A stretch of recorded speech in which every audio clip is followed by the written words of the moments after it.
Hello again, it is I, 72 Winnebago. Now, as most everybody knows, I like cars. So it should come to no surprise when I tell you pretty much every video game I own involves cars in some way, shape, or form, with a few exceptions, namely Mario and Sonic. So today, I thought I'd share with you my collection of racing games, which I have collected over the years. And the first one is Rad Racer for the Nintendo. Now, Rad Racer is a pretty basic game, where you have to race from point A to point B. But like all early Nintendo games, this one is kinda hard.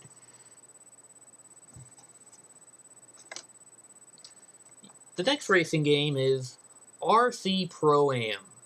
Now, as you can see, I still have the boxes. I never saw any reason to throw them away.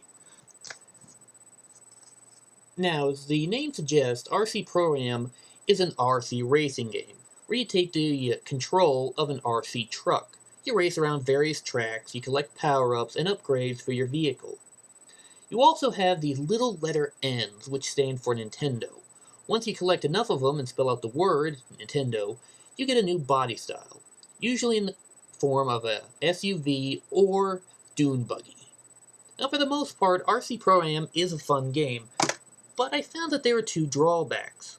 One, there's no music that plays during the actual races, which is strange. I mean, they have music that plays at the intro screen and right before the race, but during the actual races, nothing.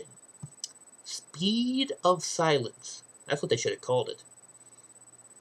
Also, as you progress further and further into the game, you'll notice that the AI becomes ridiculously hard. It's like they got hopped up on steroids or something. I don't understand why they had to do that. Now, the last game I have for Nintendo is, well, Excitebike. Again, this is pretty much a mindless motorcycle racer.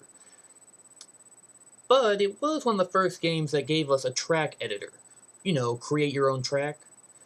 Again, mindless fun, just racing. Now that I have the Nintendo titles out of the way, I can now focus on the N64 titles. And what better game to start with than one of my all-time favorites, and possibly a cult classic, Cruis'n USA. Now, for those of you who don't remember, Cruis'n USA was a pretty basic arcade racer, which had you doing cross-country racing through the United States. Well, obviously, given the title. Where you took control of one of 7 cars. You had 2 high-performance exotics, 2 old-school muscle cars, and 3 rather civilian vehicles, including a school bus, a Chevrolet Caprice Classic, and a Jeep Wrangler. Now, just like Rad Racer, the premise behind Cruis'n USA was pretty simple. You race from point A to point B before time runs out. And of course, it turned out to be a big hit. So what do you do with a big hit game? You port it over to the home console. And of course, the home console at the time was Nintendo 64. However, when Cruis'n USA came to the N64, it was met with a few harsh criticisms, namely the graphics. Now, I'll be honest, the graphics really aren't that great, but they're passable as far as games go. The other thing people tend to complain about is the fact that the other thing people seem to complain about is the fact that there's not much depth to this game. But the thing you have to remember is it's an arcade racer.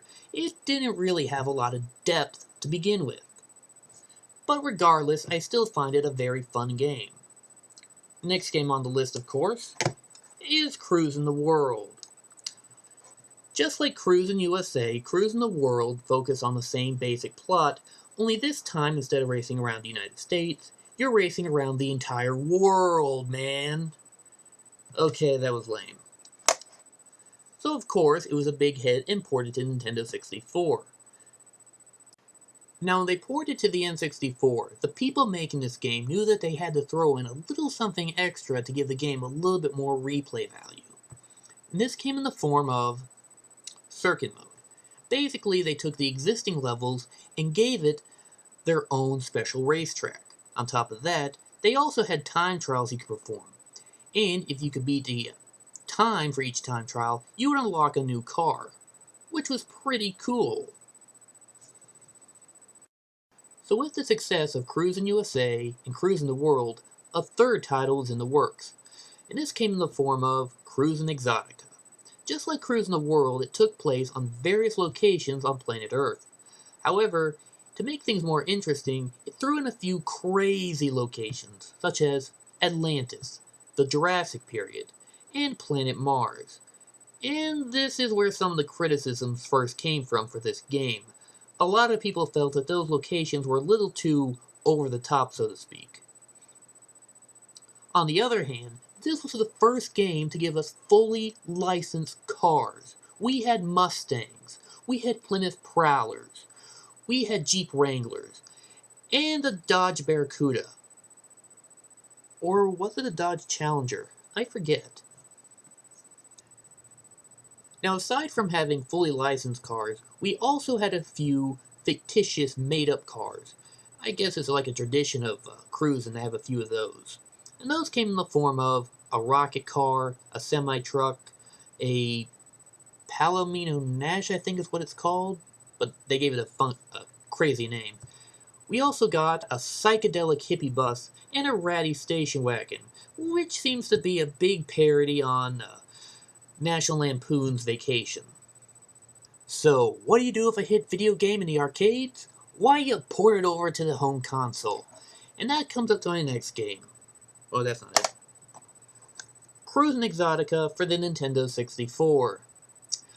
However, unlike the arcade game, this is not as cool.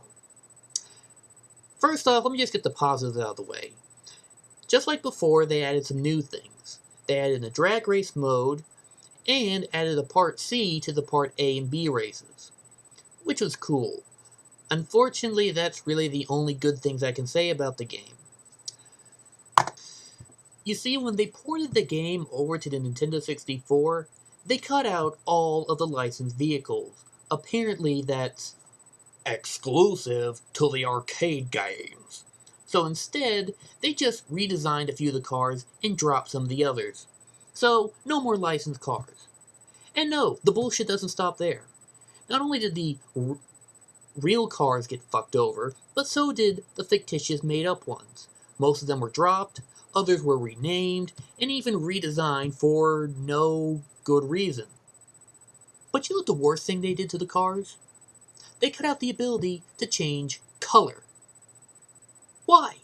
Just fucking why would you do that? That's like going backwards.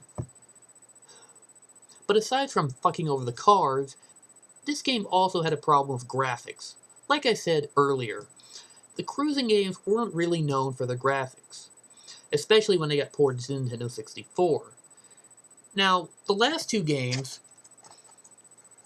Cruis'n World and Cruis'n USA, these are like mirror images of the first games. I mean, the games are based on.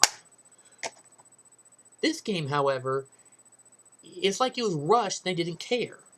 As a result, the graphics suffered. Still, it's kind of fun.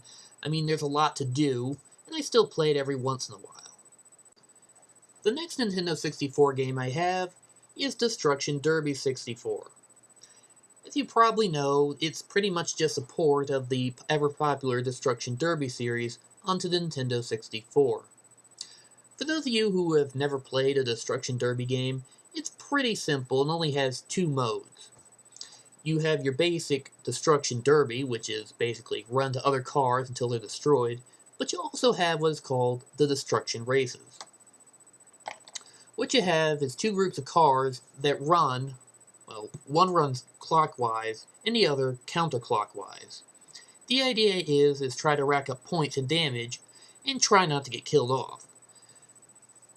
Again, it's a pretty fun game and offers a few hours of enjoyment. The only problem is that it also has these mini games like Bomb Tag, Capture the Flag, Last Man Standing, that kind of thing. But the mini games are only available in multiplayer, and that's kind of dumb. And of course, you also have various bonus cars, which come in the form of a pickup truck, a taxi, a Mustang, a convertible, and even an ambulance. Again, fun little game.